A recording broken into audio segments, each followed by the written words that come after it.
Just like I said in my last video, Brooke is playing way too much with JK's freedom, and that is not something you can play around with. JK hasn't even been out of prison for a day, and he went to go see his grandmother, and they ended up running out of time, so he was unable to go see Brooke's kids. Which I still don't agree with Brooke throwing her kids on JK. I just find that really disturbing that she's just trying to force it so fast. And she's all mad because he can't see her kids and they're going to have to wait until the next day. And she's like, my kids are not going to understand. Well, they only have an hour to make it back to his mother's house before his curfew, and they're exactly 1 hour away. Like, if they have to stop to go to McDonald's or go to the gas station or take a bathroom break, then they may be a few minutes late. And the PO officer said, if you are even a minute late, I will send you back to prison. So this is not a game. I wouldn't even be cutting it close like this. Like, I would be leaving an hour early at all times because you never know if there's going to be someone pulled over, a traffic jam, a wreck. Anything could happen, and the next thing you know, he's a few minutes late and back in prison. But despite running close to time or running close to his curfew, Brooke's playing games and she decides to pull over and she refuses to drive him back to his mother's house. So JK has to hop out of the car and start calling up his cousin and other people trying to figure out a way to get to his back to his mom's house in time. But everybody was at least 15 plus minutes away from him. So by the time they got there, he was going to be late regardless. So JK's sitting there calling Brooke a stupid F and bitch, and I definitely was on JK's side in this situation, but I do not agree with the way he's talking to Brooke one bit, and I think that is red flag central if this is the way he's talking to her day one out of prison. And not only that, but this is how you're talking to her in front of cameras. So I can't even imagine how you're talking behind closed doors when there aren't cameras around. It just seems like he's so comfortable calling her a stupid effing bitch, and he did it so many times. JK was sitting there trying to call one person after another, and Brooke's in the car, and she decides to call her mom. And her mom answered the phone, and her mom just sounded like she was over it. She's like, when are you going to come get your kids? Like, her mom is tired of them badass kids, and she's ready to get rid of them as soon as possible. Brooke was like, I really don't know what's going on because JK's not able to see the boys now. And she's just making it all about JK seeing the boys. Like, woman, just go drop JK off and go see your kids. Go be with your kids and they can see JK tomorrow. Or if she really wanted to, she could just go drop JK off and then go get the boys and bring them back to JK's house. He just has to be in his house by curfew, but she can still bring the boys to JK and they can spend a few minutes with him before it gets too late. She's just making way too much of a big deal out of this little thing that is out of everybody's control, and it doesn't matter what she does at this point. It's not going to change the circumstances. And it's like, at this point, it's like, okay, if you can't see my kids, then I'd rather your ass go to jail, because that's what her behavior is giving. He realized that he needed to get his butt in her car, and that was his only hope of maybe by somehow, some way getting home in time. So he went up there to beg Brooke, and Brooke had the audacity to flip him off. And I was like, oh my god, this girl is trouble right here. If that was him, I would have jumped in the producer's car and been like, look guys, if you don't want this season to end now and this turn into a season of love during lockup with me going back to prison, then I suggest you give me a ride home, because you guys are going to be following my car and filming anyways. But he eventually was able to talk Brooke into taking him home. They get in the car. He gets back to his mom's house. I guess somehow they're able to pull up just in the nick of time. The whole way there, they're showing how toxic they are and how bad they need to break up. They're cussing each other out the whole ride there. He's sitting there talking, and then she started explaining her side, and he didn't like what she had to say, so he kept just talking over her, telling her to shut the F up. I hope JK realizes like this is something that you don't need to play about, and he realizes that he needs to figure out something else out, and that him and Brooke are just toxic together, because the way they're interacting like in the car, especially when they fight, like it doesn't matter how good things are when things are going good. If things are that toxic when things get bad, then they do not need to be together. They're gonna either end up hurting each other or sending one of the other person to jail, and it's probably most likely gonna end up being JK, and it's just not worth it in the end. So they're sitting there screaming at each other, telling each other to shut the F up in the car. Finally, they pull up to JK's mother's house just in the nick of time. I don't know how they made it, but once they pull up, he pulls up, and they get out of the car, and they're still fighting, and JK's mom's like, what is going on? And JK was like, well, why don't you ask her, because she's the one that was risking me missing my curfew. And she's like, oh, wait a minute, hold up.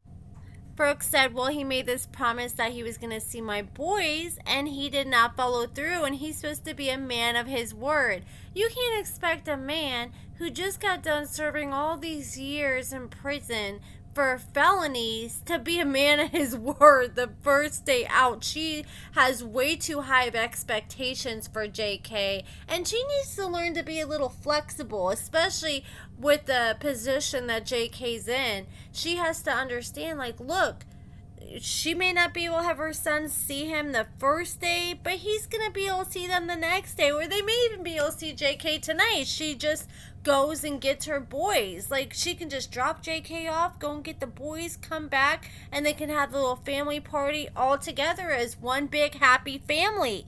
So the mom was not having it. She's like, you cannot play with my boys' freedom like that. And then Brooke was like, you know what? I'm just going to go. And JK's mom was like, yeah, that's probably best. And I hope JK's mom is not this involved in every single fight they have, because there's already a lot that JK's living with his mother. It's going to be too much if she's involving herself in not micromanaging, but always has to put her 2 cents in for every little thing. I think she had a valid excuse this time to get involved, because you don't want to play with your son's freedom. So I would have stepped in too if I was JK's mother.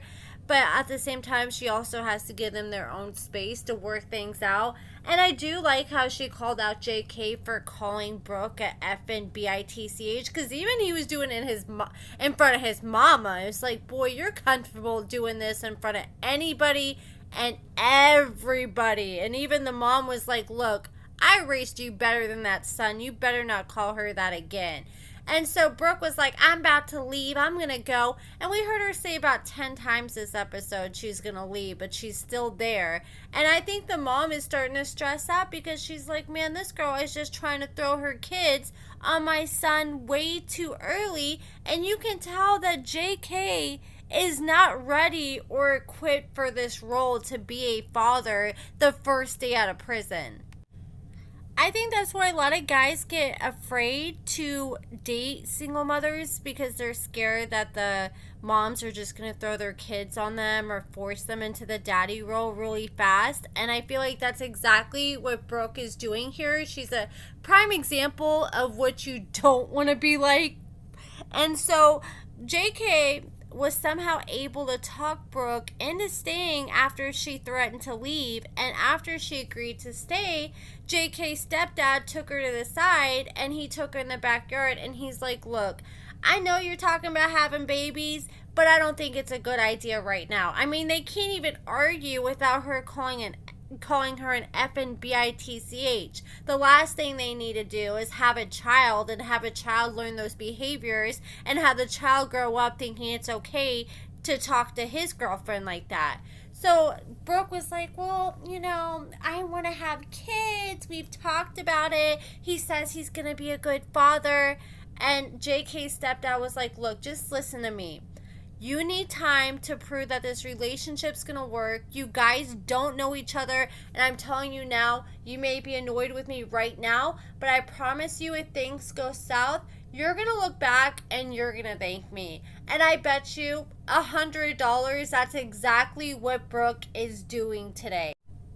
With all the toxic fighting and cussing these kids would be subjected to, being around JK and Brooke fighting, the kid, if she was to get pregnant, would probably come out of the womb calling her stupid effing bitch. And he's like, look, I promise you, honey, you're one of a million in a very long line. And Brooke's like, oh, hold up. Wait a minute. This is his stepdad. And his stepdad's telling me that he's a problem. Then I need to probably listen. The stepdad knows him best. I mean, the whole family knows that he likes Alex, and that's his real true love. They all bring up Alex more than they bring up Brooke. And it seems like that man has Alex's phone number memorized by heart every single time.